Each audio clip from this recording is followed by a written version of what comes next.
From the Arizona Daily Star and Tucson.com, this is the Wildcast.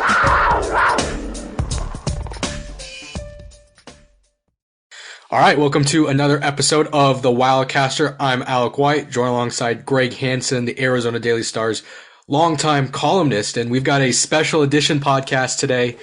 We're recording this the day before the 25th anniversary of the 1997 National Championship, and Greg's got a lot more experience with this than I do because I hadn't even been born yet. I was still in my mother's womb. I was born in October of 97.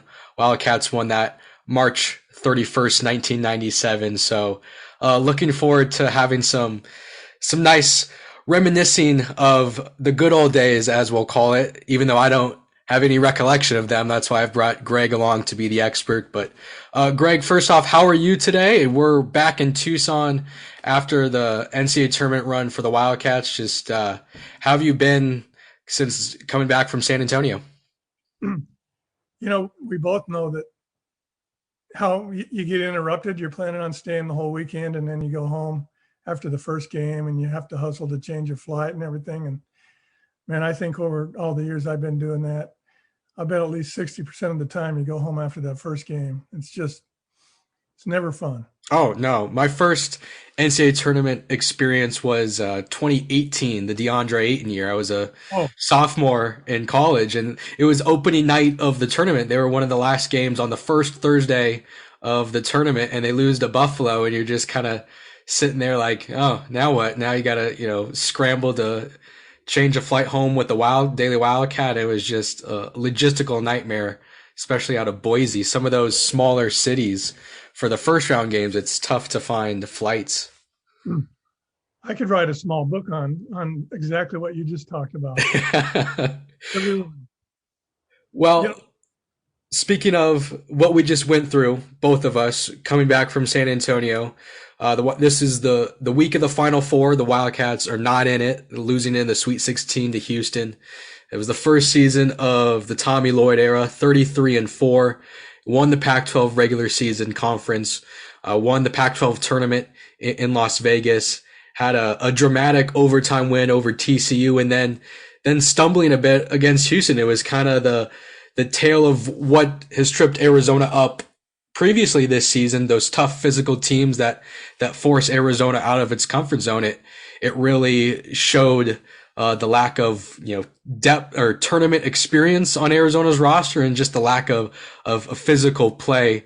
Greg, when you kind of dissect this past season for Arizona before we get into the championship talk, what do you kind of take away from this first year?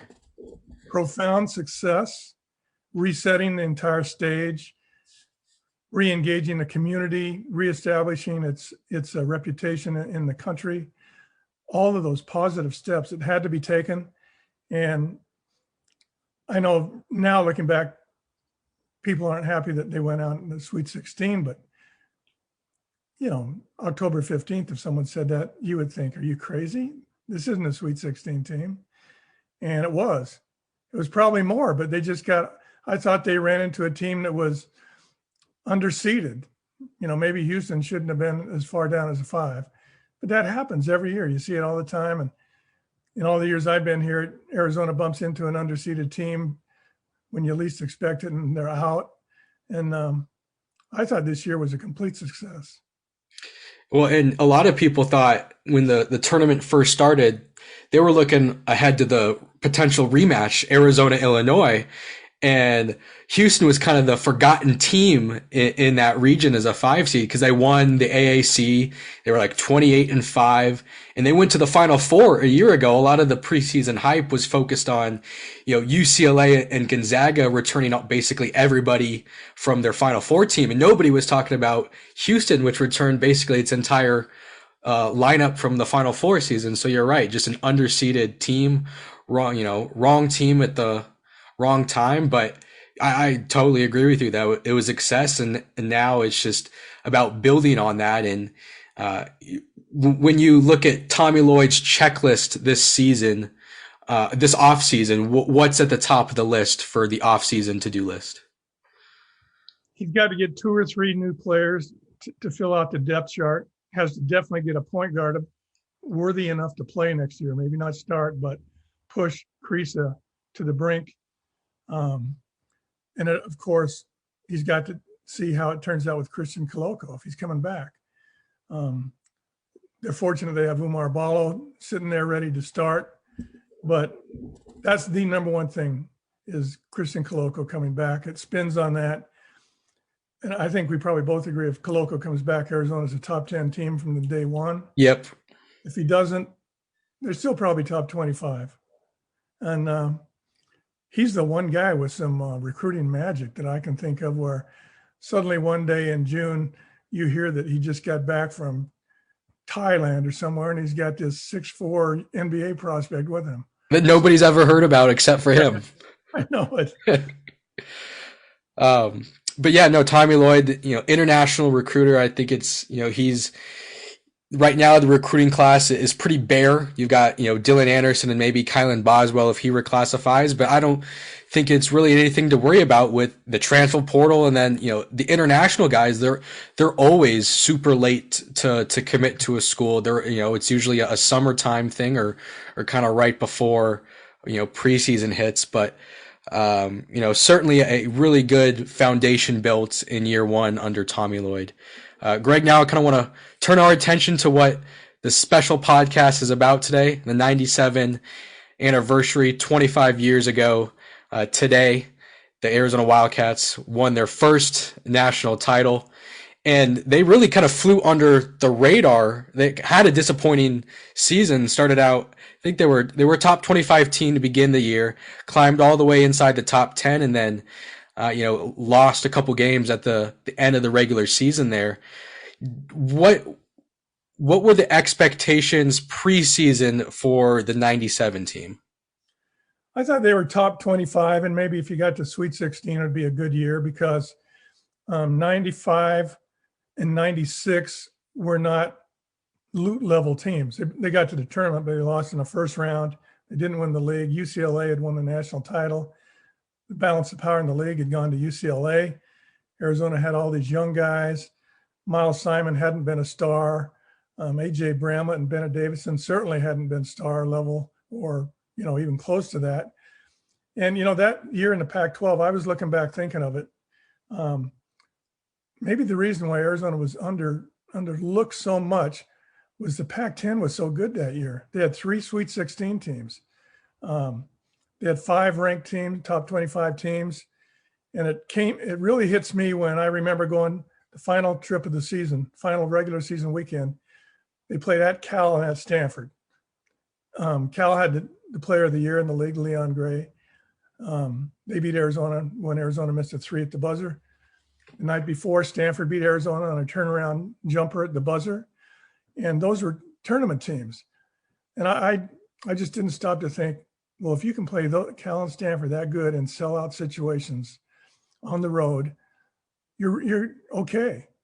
That just happened to be one of the strongest years in the Pac-10, which, like now, Pac-10 didn't have a good reputation then. So Arizona had gone through the wars.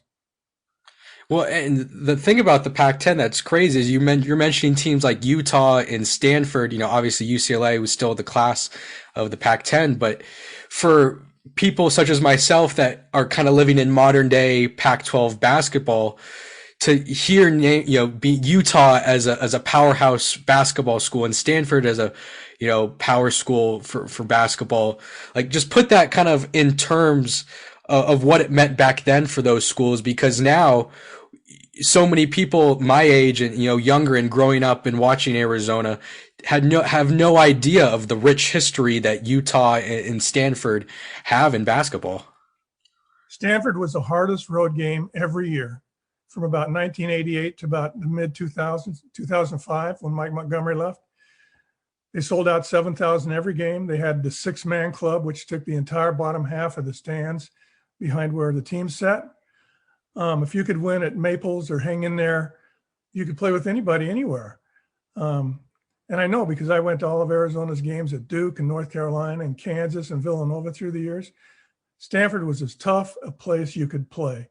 And then you still had Pauley Pavilion. old Matt Cord at Oregon, and Oregon wasn't good then. They were a 500 team. That was a war. That was, I wish you could go back in the time machine and go to Matt Cord. Mm-hmm. That was, you'd pay to go on that road trip, even though the paper was going to send you. That was the most enjoyable night of the year. Wasn't as tough as Stanford, but it was a more heated setting. The Ducks just weren't that good, and the league was like that. Washington State was okay then. Cal then played in. Actually, that year, Cal played in the Cow Palace of all places, because old Harmon Gym, which is now, the Pavilion. Mm-hmm. That was a madhouse just like Maples. But that year they played the final game in the Cow Palace, which was an old NBA arena. And it was wild there that day. Arizona lost on that last shot. And playing ASU, of course, that was ASU's best period ever. They went to the Sweet 16. They haven't gone back to the Sweet 16 since 95. So the competition was better than it is now in the league. What was the national perception of both Arizona as a program and Lute Olson as a coach? Because he had gotten to a Final Four, but hadn't won the national championship. What were kind of the emotions? How did the Tucson community feel about Lute Olson, and how did kind of the national media view him in terms of where he fit among the best coaches in the sport? They were a top 10, recognized top 10, maybe even closer to the top 5, because, they'd gone to the 94 and 88 Final Fours. In 89, they were ranked number 1. But then they lost to East Tennessee State, Santa Clara, and Miami of Ohio in a first round in 3 out of 4 years.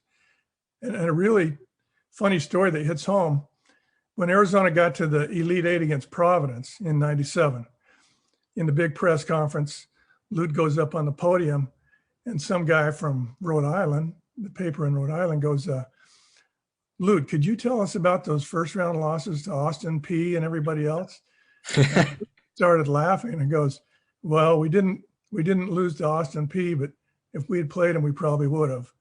And that, to me, that kind of put it in perspective what the rest of the nation thought about. They had lost those 3 first round games over the last 5 years, and that was their reputation at that time. Was there a turning point during the regular season, or at any point before the tournament, where you thought Arizona was starting to put it together in 97, where the pieces were they entered with a top 25 team, maybe a Sweet 16? Was there a time when maybe you went, oh, maybe there's a little bit more here than we first thought? No. They lost at home to UCLA, which was probably in the top 3 at the time, in late February. I think it was 66-64. And to stay in that game was really tough because UCLA had everybody.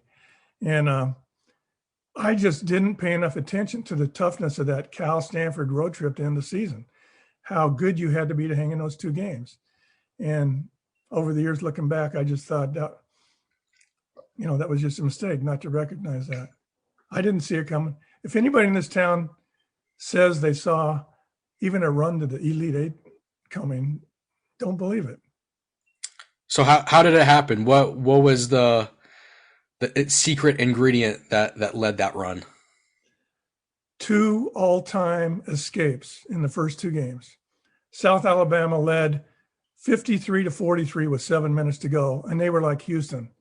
In fact, they were coached by Bill Musselman, Eric Musselman's dad. Whoa, oh, yeah. And he had said, like 2 days before the game, that we're going to give Arizona trouble. And that was, Miles Simon read that, and he said in the press conference, I've never even heard of South Alabama. And they're saying they're going to give us trouble. And it was big trouble. And then because of Miles, that's when he turned it on. They won that game in the last minute. And then it looked like they got lucky because on that same day, Providence beat Duke in that same bracket. Mm-hmm. And College of Charleston beat Maryland, which was going to be Arizona's second round game, was going to be a 4 and a 5 against Maryland. And suddenly College of Charleston sitting there and you think, wow, cake. And then that game was even harder than South Alabama.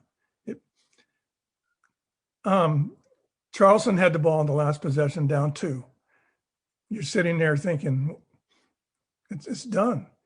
And this guy named Jermel President pops open for a wide open three-pointer with like 4 seconds to go, and he missed it. And so suddenly they're in the Sweet 16 because of those 2 great escapes. And then you go to the Sweet 16 in Arizona. Oh, Who did they get? Kansas. They were 35-2. 35-1. The loss number 2 was to Arizona. So 35-1. They were number 1 overall seed. You got Paul Pierce on that team, coached by Roy Williams. There was no way Arizona was getting by Kansas, right? No way. And then the day before the game, Arizona gets to Birmingham 6 hours late because of airline trouble. And Lute comes into the press conference, and, he was a big, bold, he could back up what he said. And I think it was the Birmingham paper, Paul Feinbaum, now on ESPN. Yeah. Columnist, and he had written David against Goliath. And that was the headline in the Birmingham paper that morning. And Lute walks into the press conference and he goes, someone said, what about this David and Goliath stuff? And Lute goes, who's David and who's Goliath? Everybody looked around. Is this guy kidding? This team had Jacques Vaughn and Scott Pollard and Rafe LaFrance. They had, plus Paul Pierce, they had 4 big-time NBA players. And no one had heard of Miles Simon outside of Arizona. And Michael Dickerson was Arizona's best player. He just didn't have a good tournament. That's when Miles and Bibby stepped up. And yeah, because Dickerson was benched for big chunks of the tournament. Yeah, that's when Jason Terry really came into his own. He got that spot in those minutes, and he was up to it. And man, that Kansas game, you're just sitting there and suddenly there's 8 minutes to play in the first half and Arizona's ahead by 10. And you're going, what's going on here? And Arizona just played with swag. And I thought it was actually closer at the end than the game was played. Kansas got back in the last 2 minutes, had the final shot to tie it. But, Arizona led like 12 with 2 minutes to go and hung on. And it was hard to believe. So what the media procedures this year, because of some COVID stuff, there wasn't, open locker room access, and we get that usually in tournaments. What was, when you're on site at these games, you're obviously, you're writing columns, but when do you get the open locker rooms with some of the players and Lute, or what was kind of your game day procedure once that buzzer hits?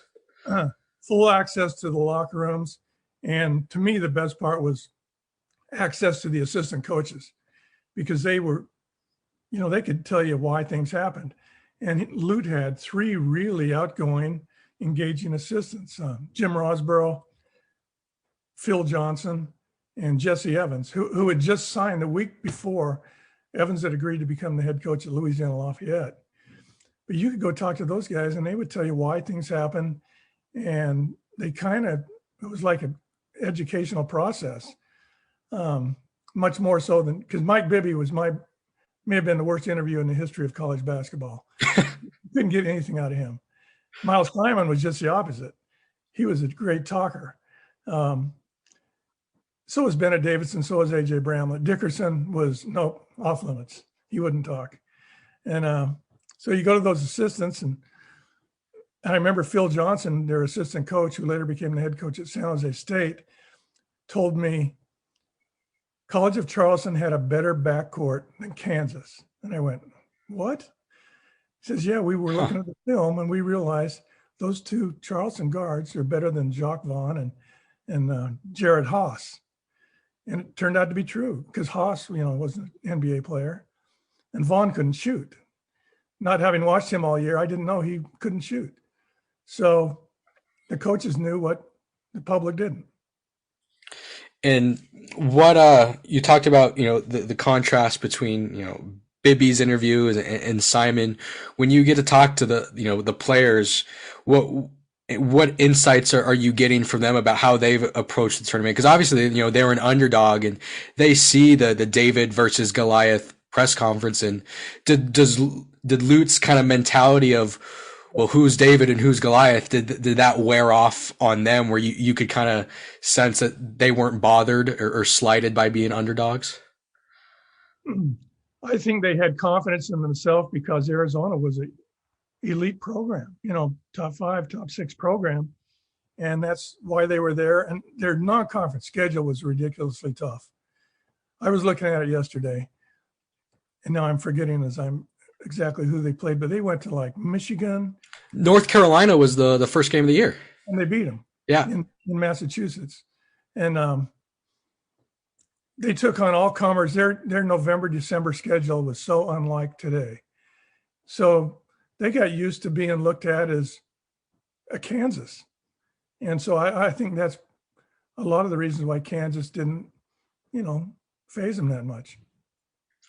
So then Arizona moves on, beats Kansas, sets up an Elite Eight game against Providence, 10 seed Providence, right? Yeah, they beat Duke. Yeah. So in that, Providence had the Cinderella, I guess, aura around it. Arizona wins in overtime, gets to another Final Four, and that sets up a meeting with Dean Smith in North Carolina. It might have been the toughest Final Four field ever, the 3 others, because the team no one talks about was Minnesota, was 31-3, the best team in the history of Minnesota. They went 16-2 in the Big Ten. They were really good. So you just look at those 3 and you go, well, it's fun to be in the Final Four, but we're not, you're not going anywhere. And then the same thing happened in the opener against North Carolina. They jumped out to, they had Vince Carter and Antoine Jameson. Yeah. If you look it up, you'll see, I think North Carolina jumped out to a 16-6 lead and thought, okay, game over. Did you start writing your column? Yeah. And then Arizona just came back and blitzed them. It wasn't even close in the last 10 minutes. And if I remember right, that was Dean Smith's last game. Yep. Yeah, because he retired that offseason. I remember looking across the court at him in the last minute or two, and he just had his chin in his hand like this, looking down, because he obviously knew he was resigning, and he knew that was the end. And having those, they had players, and that's when it really struck me. Arizona had players too, because Bibby's regular season, he was the Pac-10 Freshman of the Year, but he wasn't a superstar like he was in the tournament. He shot 36% from the field on 3-pointers in the regular season. He shot 50 in the tournament. He was a 65% foul shooter in the regular season, shot 88% in the tournament. He just responded to the big game. And then Miles Simon was he was so confident and full of himself that, as it turns out, he was as good as anybody he played against. Well, yeah, let's talk about Simon, because that was really this. He was one of the big stories of the tournament. Had 24 against North Carolina, and you hear so much now.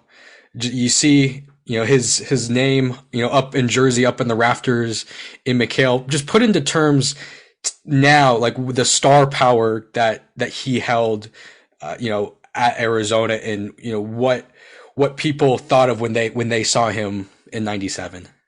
Well, when he showed up as a freshman, Arizona had a really good team, and he wasn't the elite recruit. He was from Mater Dei, and within the first month of the year, when Arizona was really playing good teams, he became the 6th man. And you saw he didn't have the athleticism. That's why he didn't play in the NBA, really. He wasn't especially a good shooter, but he could get inside to 12 feet and score and get fouled almost any time. And he was cocky and confident, and that's so much of the battle. And that's what the Final Four was about with him. In that Kentucky game in the finals, he scored 30, right? Yep, 30. And I think he made 14 foul shots. He 14 of 17 from the line. Because when they needed a bucket, he wasn't giving the ball up. He went in the lane and got fouled or scored on that 12-footer. And he made his foul shots, and so did Bibby. I remember time after time after time, Bibby went to the line, and he had to make them. And he made them, 2 for 2. I bet he had his last 8 foul shots in that Kentucky game. I think he made them all.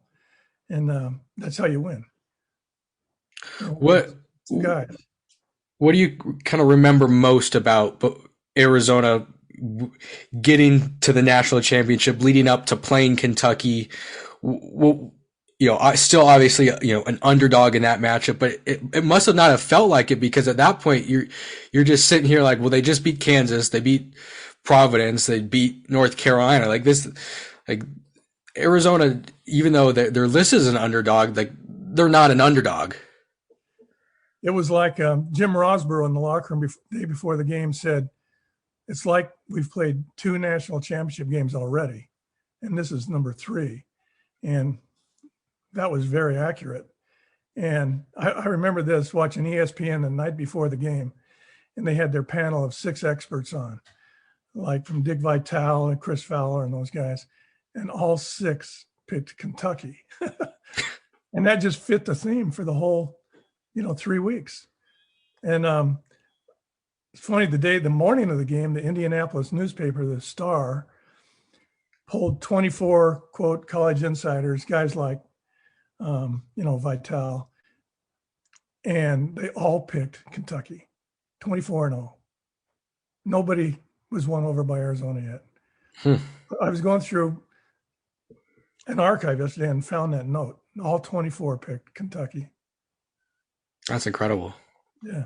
And then the national championship delivers what it's still to date one of the best, national championships from start to finish. Goes to overtime. Arizona, wins it there, and then you get the one national title. Miles Simon, 30 points.